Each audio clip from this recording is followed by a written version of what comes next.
SMR Podcast Network. You should be listening. Reppin' and hooligan flexin'. ACK reppin' and hooligan flexin'. You a mark, I'm a shark. Flow sharper than a dart. Every time I'm up to bat, it's out the park. You're all bark, no bite. Why you trying to take my life? Cause I'm seeing all this. We want to thank Hooligan Zoo Crew for their hit single Flex Talk off their debut album From the Outside Looking In.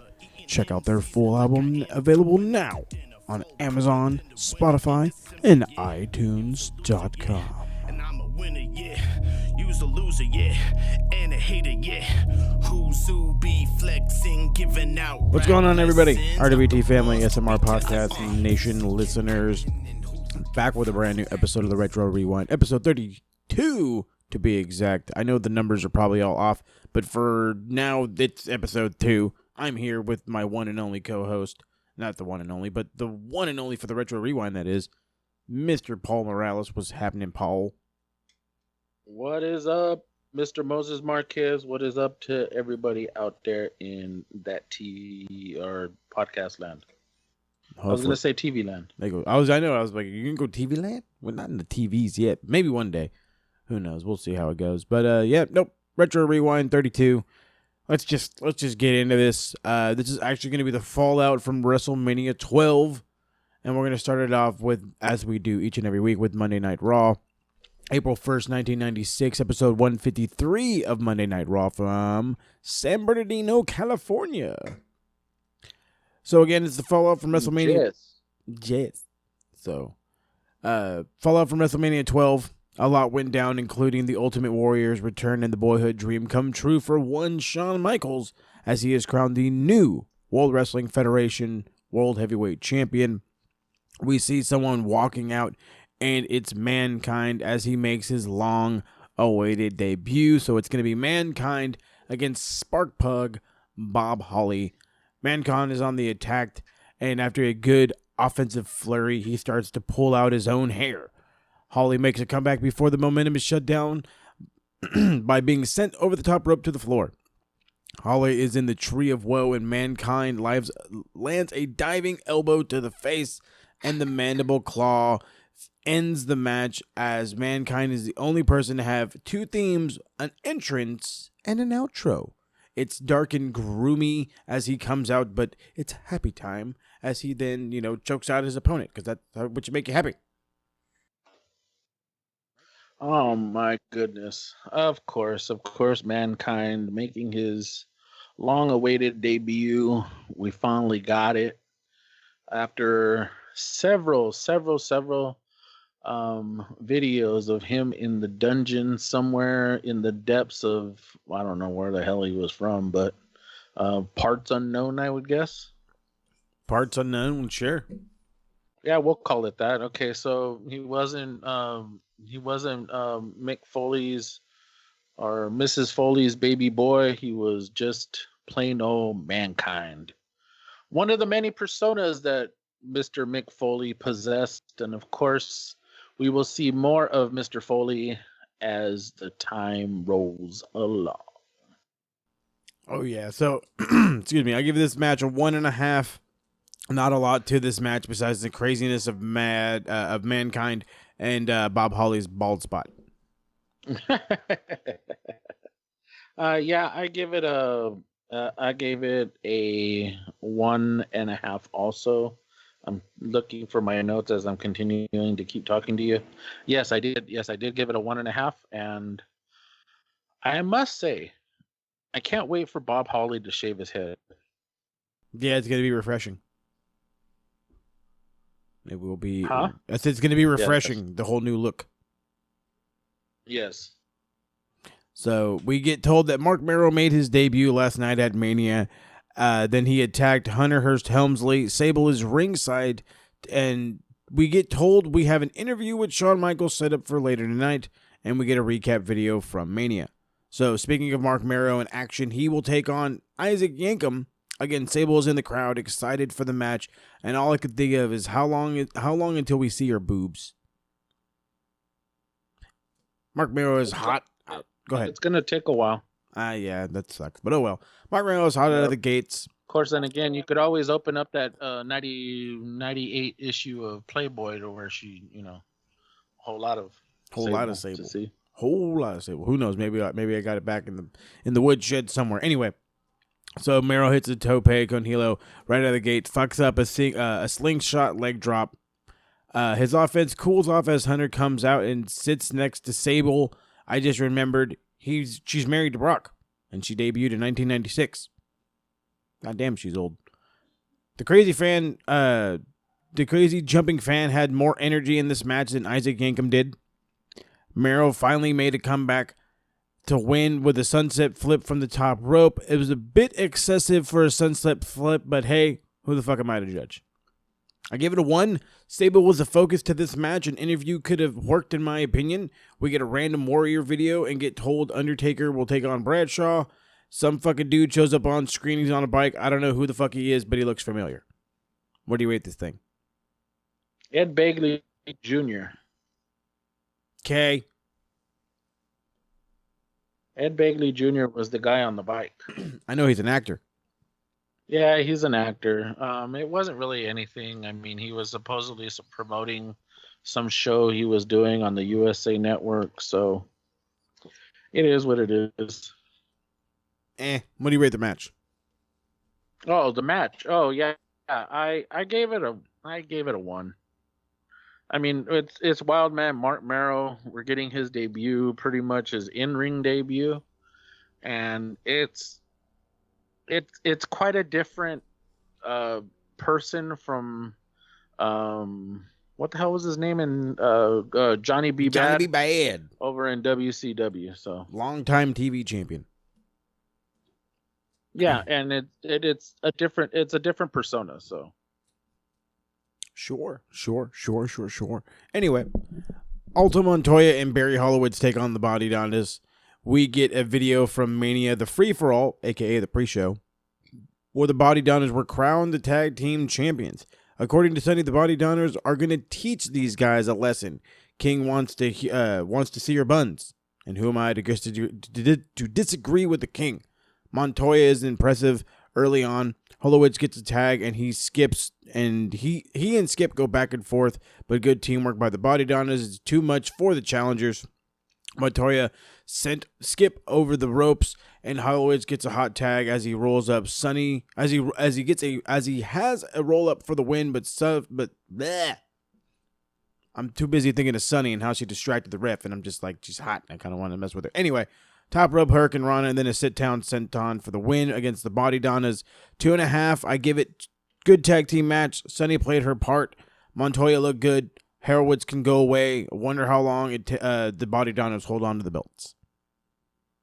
I can tell you exactly how long they're going to hold on for the belts, but for right now, they are the tag team champions. It's about time we actually have a tag team, a title on the show other than the title, the Intercontinental title, which is pretty much, I guess. We went through this whole tag team tournament with a bunch of tag teams that either older than old, or some of them are just like whatever. But I thought it was far better than what people had wrote about it. Now I went through a couple of blogs about this time, and some of them said that it looks like Barry Horowitz is pretty much past his age. He showed his age. Zip looks like an older fit Finley. And it was, to me, the only person that actually shined in this match was actually Aldo Montoya. And even though he did miss some stuff, and there were a few things that he did have troubles with, other than that, it's just, to me, Aldo was my wrestler for the week for WWF and Raw. So I thought it was pretty good. I gave it a 2. All of the 2 for Aldo Montoya. Very nice. So we get recaps from WrestleMania, including Taker versus Diesel and the Shawn beating Brett. Vince has an interview with the newly crowned WWF champion. Shawn comes out in the same gear he had on last night, but he just adds a baseball cap, which does not look too good with the whole ensemble. Shawn says he walks on God's green earth, and now he walks in his blue heavens. Last night was the single greatest moment in his life, and he has the Click to thank for that. Vince says the title makes him a marked man, and people like the King and Diesel have their eye on him. Shawn says he becomes a believer of Brett after last night. Shawn has to hush Vince a few times on his rant. Next week, we get Jerry the King Lawler against Shawn Michaels. Burger King chants start throughout the arena. He says the celebration ended at midnight, and his focus is on Diesel. He's going to send him some sweet chant music as he's going to dance on his face all night long. So, special made plaque for sale with Shawn's autograph, and it includes a piece of the canvas, and then another random commercial with that guy you said. Yeah, Ed Bagley Jr. EBJ, got it. EBJ. So, what'd you think of this segment here with HBK? The new I thought it was WWF pretty champ. funny. I thought it was pretty funny. You know, it's HBK. You know, he does what he does. You know, I don't know. I just think Vince is doing whatever he's doing to entertain everybody, which is fine. But as we will go along, Mr. HBK will end up not liking Vince, and that's fine with me.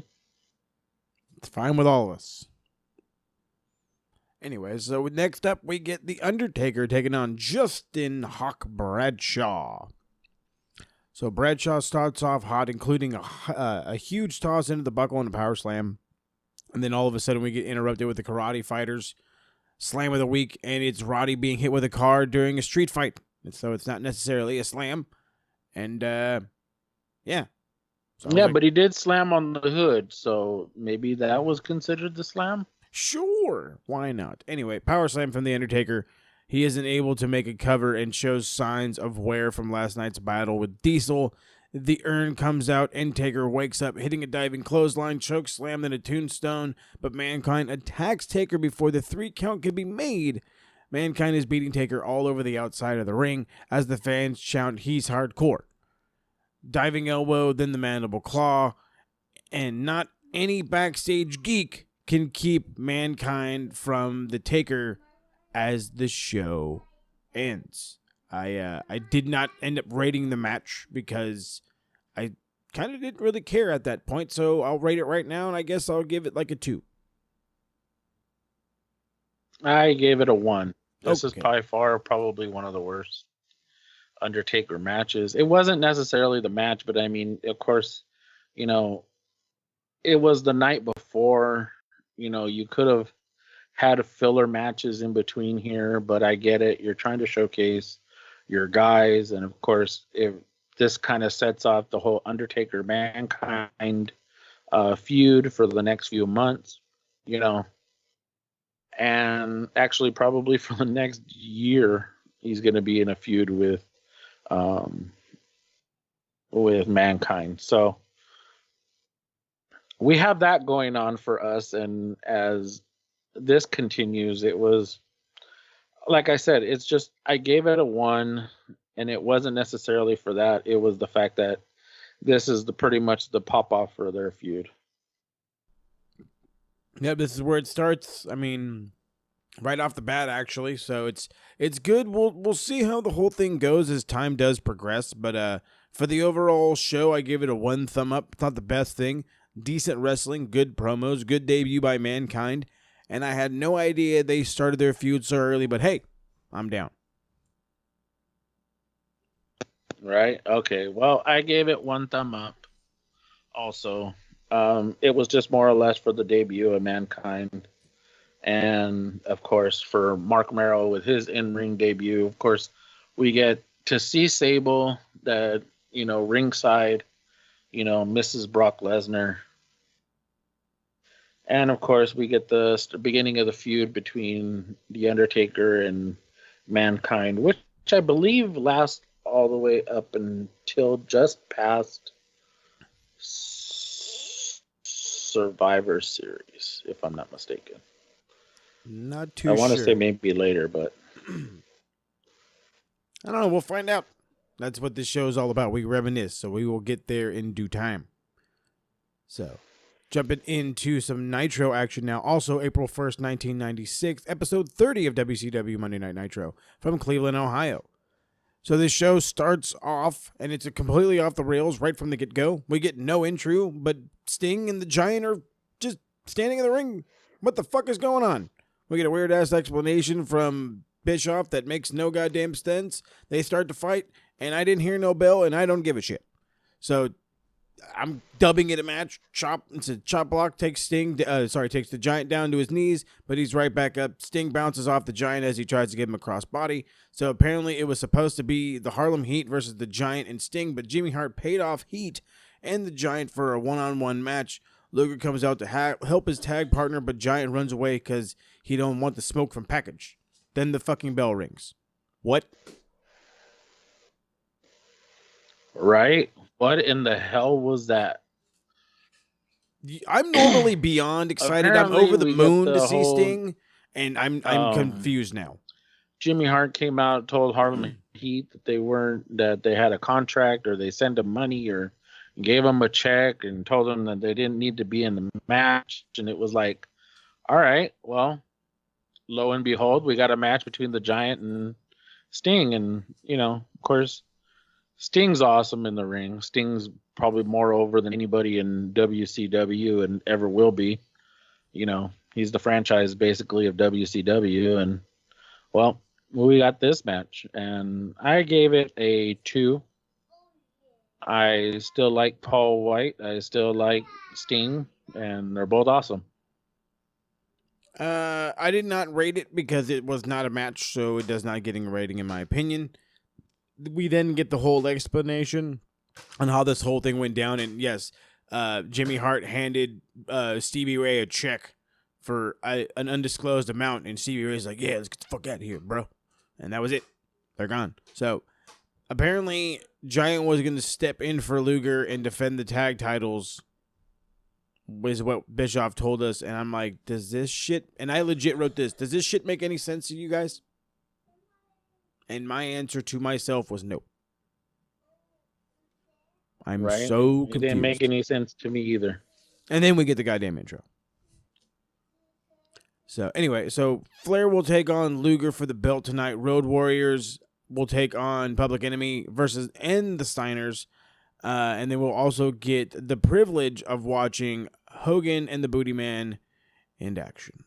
And speaking of that triangle tag match, that's how we start. Wait. Okay, I'm waiting. You were saying? I said, yeah. Oh, yeah. It sounded like something. That sounded like something else. Anyway, triangle tag match to start out. Road Warriors.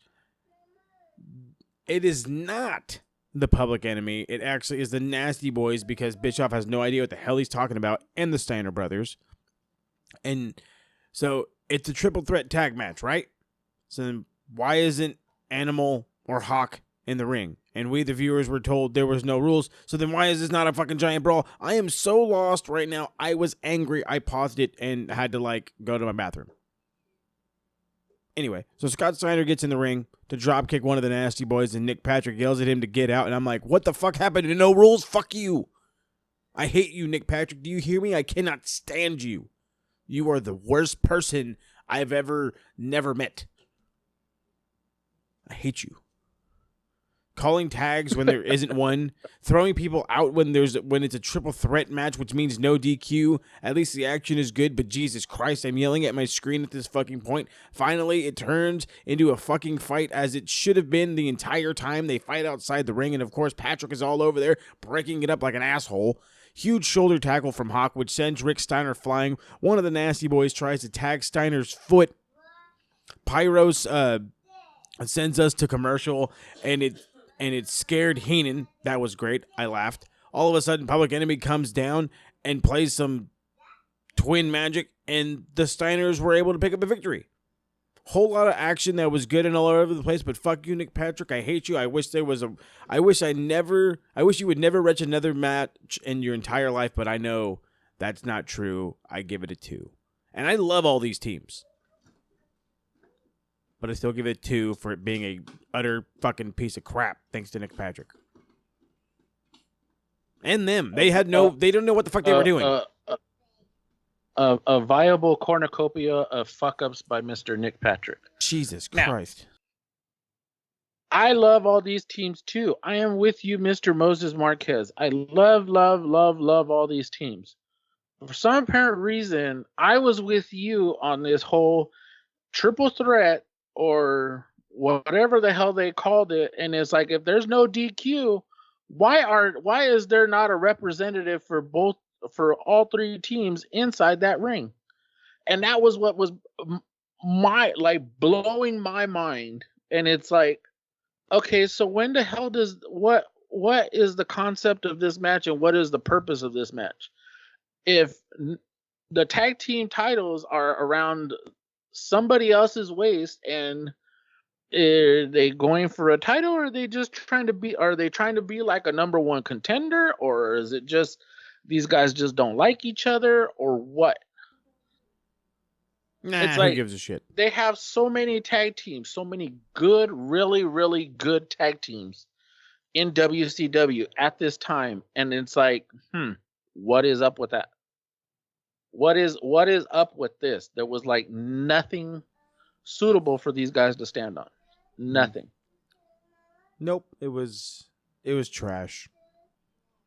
And it sucks because, like I said, in all reality, the action could have been good. The match could have been good. It could have actually made sense and done something for positive, but it did not. So let us get into the next one here. Arn Anderson and Kevin Sullivan taking on Hulk Hogan and the Booty Man.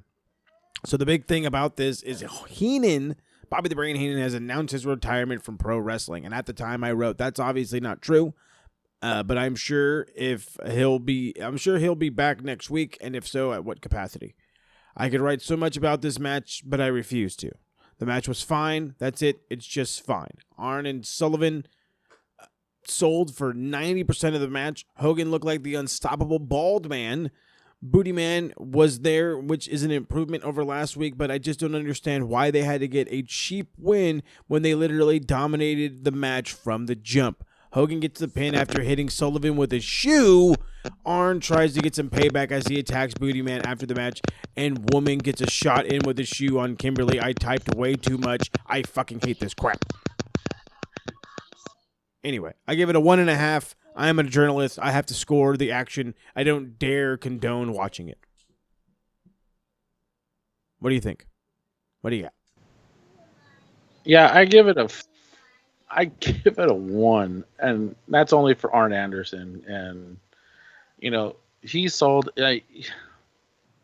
Arn Anderson is such a freaking consummate professional, and he works with anybody, and he makes everybody else look really fucking good. I can't wait till he's like in the cruiserweight division cruiserweight division to where he's helping them out and making those guys look good. Him and Dean Malenko. That's what I can't wait for. Oh yeah, good stuff. But other than that, I give it a 1. Other than that, I give it a 1. Not much better than me. Like I said, I give it about a 1.5. It could have been better, but don't ever dare go watch that again, people. So Mean Gene comes down. Please don't. Yeah, please don't. We this is one of those ones where we're like actually telling you to stay away. Yes, please. Gene says, what a shoe tonight. Hogan replies, he's like, yeah, bro, you can tell it's a shoe-in. And I'm like, fuck you. He says, Kimberly is on her game at all times. And he says, hooker by crook, they got the last laugh. It's like, didn't you just win with a fucking shoe? So how in the hell did they get the last laugh? Booty Man agrees with Hogan that they got the last laugh. And he says he has something for him that will turn the tables. Hogan has has to be his partner next week. Boogeyman says it's going to be too easy to give out their strategy out here, but he agrees with it because he wants to get the last laugh after getting a cheap win. Now I hate Hogan just as much as Nick Patrick.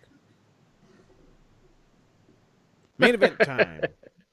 I'm already tired of this bullshit. Come on, can we get Hollywood Hogan already? Yeah, Hollywood Hogan for sure. All right, so we'll get to the main event. WCW World Championship match. Lex Luger taking on the champion, Ric Flair. Both Woman and Elizabeth accompany Flair to the ring. They were just fucking out there. Some lady is screaming in Flair's face. She says something about kicking his ass or whatever. She is almost as cool as the granny that argues with everyone. Heenan says Luger is trying to unify all the belts like Tyson. Bischoff says the show will go on as long as the match does. So that immediately gives you the idea that there's going to be an overrun. Flair has the advantage, but he heads to the top rope. That's when Flair wakes up and sends him over the ropes. Flair pops back up, starts stomping on the ground out of frustration. Military press onto the ropes, and Luger is on fire. He chases the ladies to the top of the ramp, but allows Flair to get the advantage by sending Flair into the guardrail. Woman with a couple of cheap shots on Luger, and a figure four is locked on in the middle of the ring, but Luger flexes his way out of it. But Flair remains on offense, sending Luger into the guardrail, but Luger no-selling it, then hits a sunset flip with the help of Nick Patrick, kicking the hands of Flair. Fuck you. Superplex by Luger. Looked awesome. Crappy power slam, then Flair is up in the torture rack. Woman throws hot coffee, which looked just like cold water, in the face of Luger. Flair rolls up Luger, puts his feet on the ropes for good measure, picks up the victory. He puts salt in the wounds by posing all the way up the ramp. I give it a 3. I am a huge Flair fan, and deep down, I still love Luger from my youth. But this was the only good thing on the show, maybe even on both shows. It made it seem the story where the ladies that were there to get the upper hand so Flair can get the work in. The show ends with Bischoff reminding us that the opening tag match was tampered with thanks to Jimmy Hart. Heenan shakes the hands of Bischoff and Meingold as he says farewell and then yells, April Fools! And then dies laughing. So before I get your overall thought of the show, what do you think of the match? I thought this was the best match for both shows, without a doubt. So, this is kind of hard. I give this one a 1 thumb up also. Even though it was the better show, it was kind of all over the place, really. And it's a Bischoff show. Yeah. Plain and simple. Did you give a rating on this match? On the last match? Yeah, on the Luger Sting. I actually gave it a 3. Right on. We're in agreement there. I gave it a 3 because I actually love the way Luger and Flair work together, because they are awesome together. Agreed. So, well, that's it. That's both Raw, that's Nitro. I will quickly say I also give it a 1 thumb up. Look, I know WCW is a roller coaster of crazy shit, from it being riddled with Hogan and stupid ideas and unpredictable finishes. But the only good thing was the main. This is not the week to review these shows. Damn, I'm glad it's over. It's exactly what I wrote. I have 4 guys, for Wrestler of the Week candidates, and it goes as follows. Aldo Montoya, HBK, Sting, and Lex Luger. Oh, no, I'm sorry, not Sting. Ric Flair and Lex Luger. Just because that main event was too good to not, want to call them both. So you guys know the get down. If you want to be a part of the voting, all you have to do is follow us on Facebook, and so that way it gives you access to the RWT Facebook page as well. It'll go up on there for voting. You will know who the winner is at the end of the show via the theme song. So before we get out of here, Paul, do you have anybody different for Wrestler of the Week? Yeah, I actually had Aldo Montoya for WWE, WWF, for Raw. And I actually had Lex Luger for Nitro, for Nitro. Right on. So those are my 2. So we're in agreement with at least 2 of them, but like I said, all in all 4 of those guys will be up. HBK, Aldo Montoya, Sting, and Ric Flair. They will all go up on the page available for voting. So, Paul, let's take it away with some plugs and let's get out of here. Yeah, you can find me on Twitter and Instagram under the same name, RWT_Deadman, all lowercase. If you find anything interesting that you want me to share, or find anything interesting that you want to plug or you want to share it with me, go ahead, send it to my DM. Of course, you can tag me in it and I will share it for you in my story, and I will promote you. You promote, I promote you, you promote us, and of course we make it a partnership to continue to keep doing it. Mr. Moses Marquez, on to you. Thank you, sir. That's right. Let's all grow in this lovely world. Anyway, so you can catch us on all platforms of social media. SMR Podnet is easy to find us on Twitter, Facebook, and Instagram. Check out our site on anchor.fm/SMR Podnet. It'll give you links to everywhere our show can be found, such as places as Apple Podcasts, Breaker, Radio Public, Google Play, Pocket Cast, Spotify, and quite a few more. Another quick shortcut to all these links and a few others is just one simple click away by clicking the link in the description or type in the link it's linktr.ee/smartmarkradio. So again, check us out. Remember, if you're following us on Facebook, on Twitter, that is your best way to be able to vote for Wrestler of the Week. Make sure to get your votes in so we can get it out. You'll hear it to know the winner for this week. And that's going to do it for us. Again, make sure you're following us on all those platforms. Make sure you're checking us out on Anchor so you can check out the new Mo and Brian show that dropped and last night's episode of Mo and the Dead Man reviewing AEW and NXT. Both live now. This is also going to be episode 1 of a 2-show Tuesday. We're coming back for another one, just Raw for the Retro Rewind, but we're also going to be talking the year of pro wrestling in 2019. So that's going to do it for us. We will catch y'all around the bend, boys and girls.